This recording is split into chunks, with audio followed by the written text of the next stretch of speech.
예, 오늘은 주님의 유년기를 다루게 됩니다.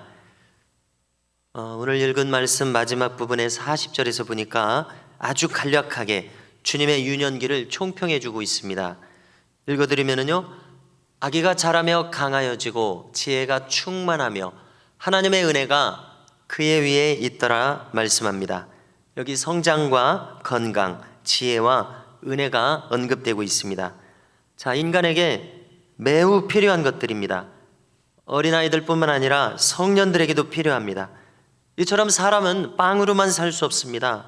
하나님의 말씀이 있어야 되고 그 은혜가 반드시 있어야 합니다.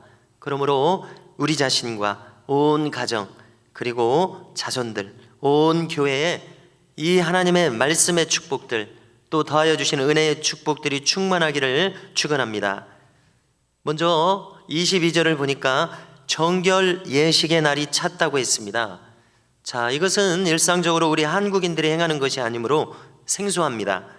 우리가 신명기나 레위기에서 읽었음에도 불구하고 머리에 잘 남아있지 않습니다. 그러나 이것은 유대인들에게는 생활의 일부분이었고 대단히 익숙했을 것입니다. 자, 어떠한 모습인지 잠시 살펴보려고 하는데요, 이것은 레위기 12장 1절에서 8절까지 기록되어 있습니다. 어떤 내용이냐면요, 자, 나말을 낳으면은 생후 7일까지 부정합니다. 여아는 생후 14일까지 부정했습니다. 그래서 이 아이들이 다시 정결해지려면 나말은 생후 40일까지 가야 했고요, 여아는 생후 80일을 채워야 했습니다. 산모로 보면은 7일까지 부정했습니다. 또 아이는 8일째에 할례를 행하라고 했습니다. 자, 이것이 정결 예식의 기간인데 이제 방법을 말합니다. 정결 예식은 번제를 드려서 하라고 합니다. 그래서 1년 된 어린 양을 바치도록 했습니다. 자, 그러나 여기서 다른 번제와 똑같이 형편이 미치지 못하면 산비둘기 2마리 혹은 집비둘기 2마리로 해도 되도록 했습니다. 가난한 자들을 배려해 주는 율법 정신입니다. 자, 주님의 가정은 24절에서 나오는 것처럼 비둘기 2마리로 하고자 했습니다. 주님의 가정의 형편이 가난했었음을 여기서 확인하게 됩니다. 또 23절을 보니까 초태생의 규례라는 것이 있습니다. 무엇입니까? 첫째 아이, 첫째 산물, 첫째 짐승, 그것을 초태생이라고 하죠. 그 초태생에 대한 규례가 있습니다. 이 규례에 따라서 아기를 하나님께 바치는 예식을 했습니다. 그래서 어떤 교회들은 헌화식이라고 하는 것을 합니다. 무슨 뜻입니까? 아이를 바친다는 뜻이죠. 헌화, 아이를 바치는 예식입니다. 그것은 그 아이의 일생을 주께 드리면서 주님의 축복하심을 비는 예식이죠. 그래서 교회에서 꼭 헌화식이 아니더라고 하더라도, 이름을 그렇게 붙이지 않더라도 종종 아기가 교회에 첫 출석을 하는 것을 감사해서 강단까지 오게 해서 축복 기도를 올리는 장면들을 종종 보게 됩니다. 바로 이 의미를 반영한 것임을 알 수 있습니다. 자, 이 초태생의 규례는 출애굽까지 올라갑니다. 10번째 재앙이 장자의 죽음이었지 않았습니까? 그래서 이것에 대해서 출애굽기 13장 11절 이하에서 하나님께서는 초태생을 구별해서 여호와께 돌리라 이렇게 명하십니다. 자, 14절 이하를 제가 적어왔습니다. 한번 읽어드리고자 하는데요, 한번 보여주십시오. 없습니까? 자, 읽어드리겠습니다. 후일에 내 아들이 내게 묻기를 이것이 어찌 됨이냐 하거든. 그러니까 후손들이 물어본다는 것이죠. 왜 이 초태생의 규례를 행하느냐고. 그러면은 너는 그에게 이르기를 여호와께서 그 손의 권능으로 우리를 애굽에서 곧 종이 되었던 집에서 인도하여 내실세 그때에 바로가 완악하여 우리를 보내지 아니하매 여호와께서 애굽 나라 가운데 처음 난 모든 것은 사람의 장자로부터 가축의 처음 난 것까지 다 죽이셨으므로 태에서 처음 난 모든 수컷들은 내가 여호와께 제사를 드려서 내 아들 중에 모든 처음 난 자를 다 대속하리니 아멘. 자, 이렇게 말씀합니다. 자, 긴 내용이었습니다만은 요점은요, 내 아들 중 모든 처음 난 자를 대속한다는 것입니다. 첫째 아이를 하나님께 속하게 하라는 것이죠. 자, 장자를 대속하기 위해서 이 짐승의 초태생을 드리게 했습니다. 그러므로 장자인 이 예수님을 하나님께 바치는 헌화식과 같은 그러한 예식입니다. 자, 이 내용들을 보니까요, 하나님께서는 얼마나 첫 것에 대해서 하나님의 주권을 나타내시기를 원하시는지를 잘 알 수가 있습니다. 그래서 이 이스라엘 유대인들의 삶의 모든 방향에는 이렇게 하나님을 의식하고 있습니다. 아이를 낳고 40일 혹은 80일이 지나서 정결 예식을 해야죠. 또 이 아이를 하나님께 드리는 예식을 해야죠. 그리고 첫 아이에 대해서 이런 예식을 합니다. 그러므로 하나님의 주권을 항상 생각하게 하는 삶의 방식인 것을 알 수 있습니다. 자, 그러므로 우리도 이것을 적용해서요, 처음 시간을 구별하여 하나님께 드리는 이 의미를 살리면 참으로 좋을 것입니다. 예를 들어서 입택 예배를 드립니다. 그 주택에 입주해서 첫 시간을 하나님께 예배로 영광을 돌리며 하나님의 도우심과 보호하심을 구하는 예배가 되겠죠. 또 개업 예배, 첫 소득을 드린다든지 월삭 예배로 나아간다든지, 또 우리가 하루의 새벽 첫 시간 등으로 나아간다든지, 이렇게 처음 것들을 하나님께 돌리는 정신으로 살아간다면 우리는 하나님의 주권을 매사에 인정하는 사람이 될 것입니다. 이렇게 산다면 우리의 생애가 어찌 복되지 않겠는가 생각합니다. 그래서 과거에 그렇게 하지 못했던 것들이 자연스럽게 떠오릅니다. 또 그런 생각조차 하지 못했던 것이 대단히 아쉽게 여겨집니다. 자, 그렇다면 우리는 지나간 것은 이미 지나갔습니다. 지금부터가 언제나 중요합니다. 깨달은 다음부터 행하면 될 것입니다. 그래서 바라기는 우리 비담교회 성장 세대들이 이 귀한 정신을 어려서부터 배워서 이 신앙 정신으로 살아갈 수 있다면 그들의 펼쳐질 생애가 참으로 복될 것이다, 이렇게 생각합니다. 그래서 우리 어른들은 내가 지금까지 해왔다면 너무나 좋은 일이죠. 그러나 못 해왔다면 이것을 자라나는 세대들에게 장려할 수 있으면 좋을 것입니다. 다음으로, 자, 이 예식을 위해서 예루살렘 성전에 특별히 지금 방문했습니다. 주님이 태어난 지 40일 만에 방문을 했으니까 다시 나사렛으로 돌아갔다가 왔는지 아니면 베들레헴에 머물렀다가 했는지 그것까지는 잘 모르겠습니다. 아무튼 이 예식을 치르기 위해서 예루살렘 성전에 생후 40일쯤 왔습니다. 자, 그런데 이 예루살렘 성전에 방문했을 때에 특별한 두 만남이 이루어졌습니다. 오늘 기록된 대로요. 자, 이 만남은 시몬이라는 분, 그리고 여선지자 안나라는 분입니다. 자, 시몬은 이름의 뜻이 있죠. 히브리어로 바꾸면 샤마라는 말이 있는데 이 말은 듣는다는 뜻이 있습니다. 그래서 순종한다, 청종한다, 하나님 말씀 듣는다는 뜻이 있는 것이죠. 대단히 신앙적인 이름입니다.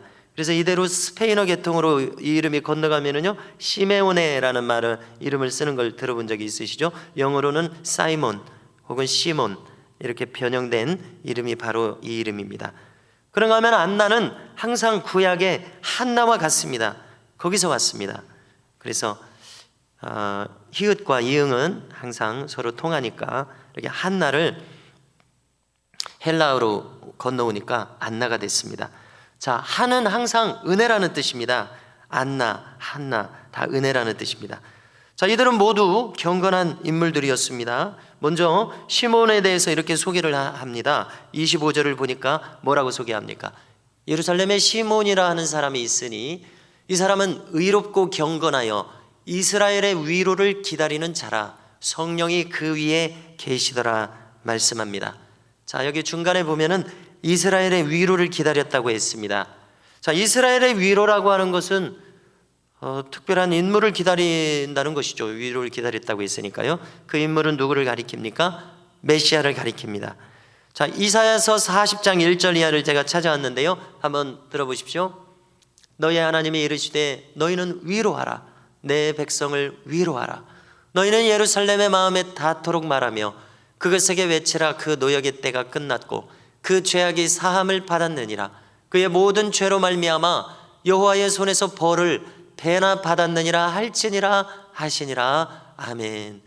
그래서 이스라엘의 예루살렘에 위로가 임할 것을 예언하는 이사야 선지자의 예언입니다. 자, 죄악에 빠져서 그 죄로 인해서 슬픔에 빠지고 고통에 빠지고 죄짐에 무거워서 허덕이는 것이 인생입니다. 그 인생을 진정으로 위로할 수 있는 것이 바로 이 이스라엘의 위로, 예수 그리스도 메시아이십니다. 자, 시므온은 이처럼 메시아가 오실 것을 간절히 기다리는 사람이었습니다. 성령으로 충만한 사람이었다고 말합니다. 바꿔 말하면 그는 계시적인 사람이었습니다. 계시적이라고 하는 것은 무슨 뜻입니까? 하나님의 음성이 들려지도록 살아가는 사람입니다. 우리가 간추렸듯이 우리는 성경 말씀을 통해서 하나님 음성 듣습니다. 기도할 때 음성이 들려집니다. 그리고 특별한 감동들, 또 실제로 귀에 들리게도 하나님께서 말씀하실 때도 있겠죠. 우리가 추구해야 될, 그리고 훈련해 나가야 할 인간상입니다. 시므온은 그런 분이었습니다. 자, 그런데 놀랍게도 그에게 아주 특별한 계시가 임한 것입니다. 너무나 놀랍죠. 자, 구체적으로 26절에 있습니다. 자, 어떤 계시가 임한 것입니까? 그가 주의 그리스도를 보기 전에는 죽지 아니하리라 하는 성령의 지시를 받았더니라고 말씀합니다. 우리는 이것이 구체적으로 무엇인지는 알 수 없습니다. 다니엘 선지자처럼, 에스겔 선지자처럼, 이사야처럼 신령한 것을 보고 들었는지 모르겠습니다. 아무튼 성령님의 특별한 지시가 그에게 주어졌습니다. 자, 어떻게 이런 일이 있을 수가 있을까요? 자, 관련해서 떠오른 말씀이 아모스서 3장 7절인데요. 아모스는 이사야 선지자하고 동시대 선지자입니다. 읽어드리면요, 주 여호와께서는 자기의 비밀을 그 종 선지자들에게 보이지 아니하시고는 결코 행하심이 없으시리라. 아멘. 자, 이렇게 말합니다. 자, 이것은 특별한 맥락이 있습니다. 예루살렘에 대한 어떤 예언을 두고서 하는 것입니다. 그러니까 어떤 특별한 사건에 대해서 아모스 선지자가 이렇게 이야기를 하고 있는 것입니다. 하나님께서 알려주지 않고서는, 선지자에게 알려주지 않고서는 행하시지 않는다. 가령 예루살렘이 멸망한다든지 유다가 멸망한다든지 그런 일들 아닙니까? 이사야 선지자, 특별히 예레미야 선지자에게 그것을 다 알려주지 않았습니까? 아모스 선지자도 지금 그렇게 이야기를 하는 것이죠. 그런데 이 시므온도 선지자에 속하는 사람이기 때문에 하나님께서 특별하게 알려주셨습니다. 자, 우리는 혹시 내가 경험하지 못했을지라도 이러한 세계가 있다는 것을 인정해야 되겠습니다. 바로 시므온이 그런 사람이죠. 선지자란 어떤 사람입니까? 지자가 알지자죠. 미리 알게 되는 사람입니다. 또 선견자란 말도 씁니다. 불견자죠. 미리 보는 사람입니다. 꿈과 환상을 연상하게 합니다. 자, 이 사람들은 모두 성령 충만한 계시적인 사람들이었습니다. 어느 날 갑자기 이렇게 되지는 않을 것입니다. 항상 준비되어서 언제라도 하나님께서 말씀하실 수 있도록 자신을 구비한 사람일 것이라고 생각을 합니다. 그래서 문제로 우리가 어떻게 나도 이런 사람이 되는 길을 갈 수 있겠느냐는 겁니다. 성경은요, 어떤 사람은 뭐라고 어떻게 기도하게 됩니까? 그 마음에 소원을 두고 행하게 하신다고 말씀하신 대목이 있죠. 서신서 어느 곳에서요. 하나님께서는 우리로 소원을 두고 행하게 하십니다. 어떤 사람이 되도록 먼저 기도하게 하셔서, 소원을 가지게 하시니까 기도하게 하겠죠. 기도하게 하셔서 그렇게 되게 합니다. 그래서 그 소원대로 사용하시는 일이 있게 되는데요, 시몬도 그런 것을 구했을 것이라고 생각합니다. 자, 또 관련해서 생각해 보는 것은, 분명한 것은 하나님께서는 거룩한 것을 담을 만한 그릇에다가 담으실 것이라는 사실입니다. 준비되지 않았는데, 극단적인 예를 들면은 그 입과 생각이 더럽습니다. 그런데 어떻게 하나님의 거룩한 생각을 담을 수가 있겠습니까? 그러니까 예를 들어서 준비되지 않은 자, 말과 생각이 거친 사람, 부정적인 사람, 자기 생각으로 가득 찬 사람, 이런 사람에게는 이런 일이 일어나기 어렵겠구나, 얼마든지 우리가 짐작할 수 있지 않습니까? 그럼 어떤 사람에게 이러한 일이 일어나겠느냐는 것이죠. 순종하려는 준비가 되어 있는 사람, 하나님을 향해서 귀한 눈이 열려 있는 사람, 그래서 청종할 준비가 되어 있는 사람, 주의 뜻을 받들려는 선한 의지로 채워져 있는 사람, 그런 사람에게 이런 일이 주어질 것이라고 생각하게 됩니다. 자, 1절에 오상의 비오신부라는 분을 거론했었습니다. 자, 화면에 이런 인물인데요. 자, 이분은 참 특별한 점이 주님하고 똑같이 양손에, 양발에, 옆구리에 성은이 나타난 분입니다. 성은이란 거룩한 상처죠. 그러니까 주님이 십자가에서 못 박히신 것처럼, 옆구리에 찔리신 것처럼 인간의 몸에도 이런 상처가 나는 거예요. 신비로운 일이죠. 자, 기록을 보니까요, 그가 신부가 된 지 1년 후인 24세 때부터 왼손바닥에 나타나기 시작했고 점차 이것이 늘어나서 5곳에 나타났다는 것입니다. 한번 상처가 나니까 평생 거기에 이렇게 거즈를 덧대고서 평생 그 상처를 지니고 살았다는 것입니다. 자, 그래서 역사상 성 프란시스와 이 오상의 비우신 분 두 분에게 이런 일이 있었습니다. 다른 분도 더 있었던 것 같은데 제가 얼른 기록을 찾아보기가 어려웠습니다. 자, 비우신 분은 이것은 은사죠. 여기에 신유와 예언의 은사가 있었습니다. 그는 많은 은사가 있었습니다. 자, 특별히 여기에 또 투시의 은사라고 할 수 있는 은사가 있었습니다. 투시는 속을 들여다본다는 뜻이라고 봐야 되겠죠. 자, 예를 들어서 수가성 우물가의 여인의 경우에 어떤 일이 있었습니까? 예수님께서 그의 앞에 서셨을 때 이 여인이 어떤 삶을 살아왔는지 예수님은 알게 되셨습니다. 지금 또 가까운 미래에 어떤 생각을 가지고 있는지 예수님은 꿰뚫어 보셨습니다. 이 꿰뚫어 보는 은사, 이런 것이 예수님에게서처럼 이분에게도 나타난 겁니다. 자, 얼핏 들어도 아무에게나 임할 은사는 아닐 것이라는 생각이 듭니다. 조금 전에도 언급했듯이 세상에 푹 빠져 있는데 어떻게 이런 은사가 나타나겠느냐 하는 그런 생각이 들어집니다. 자, 생몰연대가 1887년에서 1968년까지 살았던 분입니다. 비교적 최근의 분인 것을 알 수 있습니다. 자, 지금도 전해지는 이야기로는요, 그를 찾기 위해서 방문객을 맞기 위해서 8,000석이 구비된 교회가 있다는 이야기를 전합니다. 자, 그의 생전에 있었던 일들이 책으로 나와 있습니다. 자, 한 번은 어떤 이 가톨릭 소년단의 소년이 그에게 와서 손에 입맞춤을 하려고 했습니다. 그를 한번 만나보는 것이죠. 자, 그랬더니 비유신부가 말합니다. 지금은 안 된다고 말합니다. 왜 안 되느냐면은 네 주머니에 지금 더러운 사진들이 있지 않느냐, 그걸 버리고 와라, 이렇게 이야기를 하는 겁니다. 그러니까 이 아이가 이제 얼굴이 벌개져서 그것을 불태우고 돌아왔습니다. 그리고 이제 입맞춤을 받아줍니다. 그리고 더 덧붙이는 거예요. 근데 집에 가면은 책상 서랍에 더 많이 있지 않느냐, 그것들을 다 버리라, 이렇게 이야기를 합니다. 그런가 하면은 또 어떤 여인이 중병에 걸린 아들을 데리고 왔습니다. 이제 고쳐주도록 기도를 받기 위해서 데리고 온 것이죠. 그래서 자기 아들을 위해서 기도해 달라 이야기를 했습니다. 그랬더니 이 비유신부가 이 여인을 조금 바라봅니다. 그러더니 왜 그냥 아들이라고만 말을 하느냐, 이렇게 이야기를 합니다. 당신이 불륜으로 낳았던 사생아가 아니냐, 이렇게 이야기를 합니다. 그랬더니 이 여인이 깜짝 놀라면서 그 자리에 엎드립니다. 그래서 기도하기 시작합니다. 그래서 기도는 하나님을 부르고 회개하는 겁니다.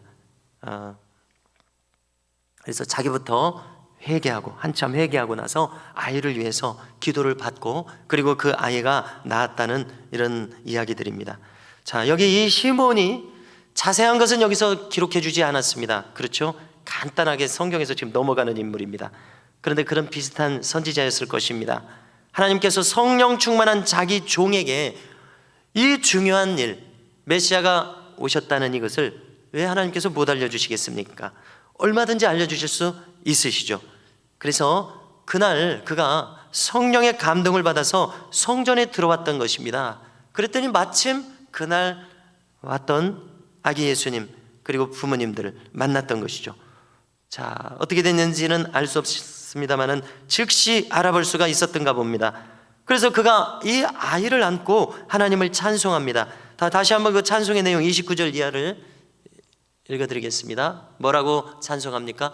주제여, 이제는 말씀하신 대로 종을 평안히 놓아주시는도다. 내 눈이 주의 구원을 보았사오니 이는 만민 앞에서 예배하신 것이요 이방을 비추는 빛이요 주의 백성 이스라엘의 영광이니이다 하니. 아멘. 다 이사야서 구약 성경에 있을 만한 이야기들을 합니다. 예언 그대로 성취되었다는 것이죠. 자, 참으로 놀랍습니다. 부모도 놀랐다고 오늘 말씀에 기록하죠. 자, 이 모든 일은 마리아와 요셉에게 지금 이 벌어지는 모든 일들을 통해서 재차, 제3, 마음에 지금 하나님께서 하시는 일들이구나, 확증을 주는 일이 되었을 것이라고 생각합니다.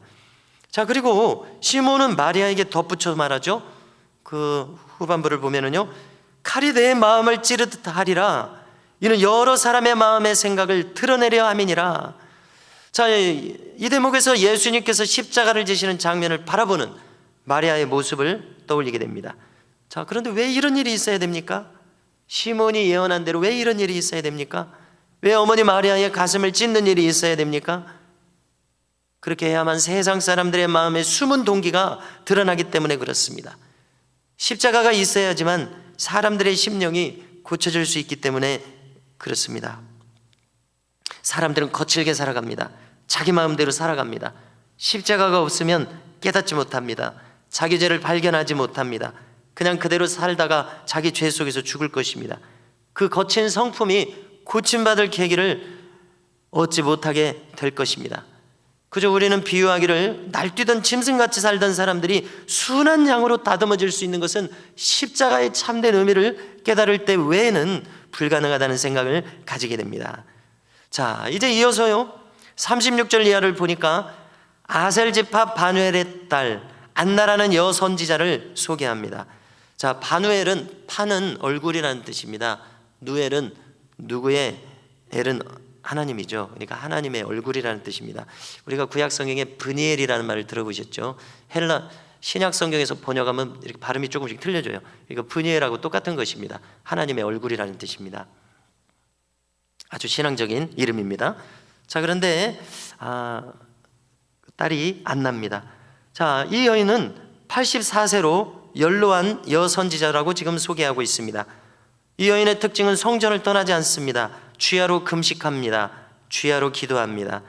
자, 유대인들의 금식에 대해서 설명을 읽은 적이 있는데요, 완전히 그 음식을 끊어서 그 음식하는 것이 아니라 최소한의 영양분을 공급하는 식으로 금식을 한다는 것입니다. 가령 꿀차나 효소 이렇게 약간의 영양분이 있는 차를 마시면서 식사는 끊지만 이렇게 해서 기력을 어느 정도 유지하면서 금식을 한다는 것입니다. 기도할 수 있는 힘은 가지기 위해서겠죠. 자, 저도 이렇게 돌아보니까요, 실제로 제가 어느 때까지는 식곤증을 전혀 몰랐습니다. 그런데 대략 한 45세 정도 넘어가니까 식곤증이 느껴져요. 그러니까 젊어서 힘이 넘쳐가지고 식곤증을 몰랐던 거 봐요. 우리 어르신들은 어떻게 거쳐오셨는지 모르겠습니다. 저는 그렇습니다. 그래서 지금 어떤 상황이냐면은 식사를 하면 졸려요. 당연하다고 하시겠지만은, 자, 그런데 이 졸리게 되니까 이것을 못 이기는 거예요. 그래서 효율이 떨어지는 거예요. 책을 읽는다든지 활동하는 효율이 떨어지는 것입니다.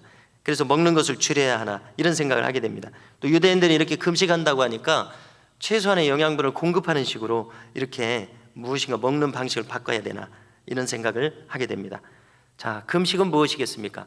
육신은 굶기는데 영은 살찌우는 것이 금식입니다. 이렇게 안나는 항상 하나님 앞에 머무르는 삶을 추구했습니다. 자, 율법에서 사실에 대한 증언은 어떻게 하라고 합니까? 한 사람만 증언하면 안 되고 그것은 믿을 수 없다는 것이죠. 두세 사람의 증인의 증언으로 증참케 하라, 덧붙이라는 것이죠. 자, 시몬이 이 메시아의 나심을 선포하는 이 현장에 무엇인가 사람들 왁자지껄하고 이렇게 특별한 일이 벌어지니까 안나 선지자도 여기에 참여했는 모양이에요.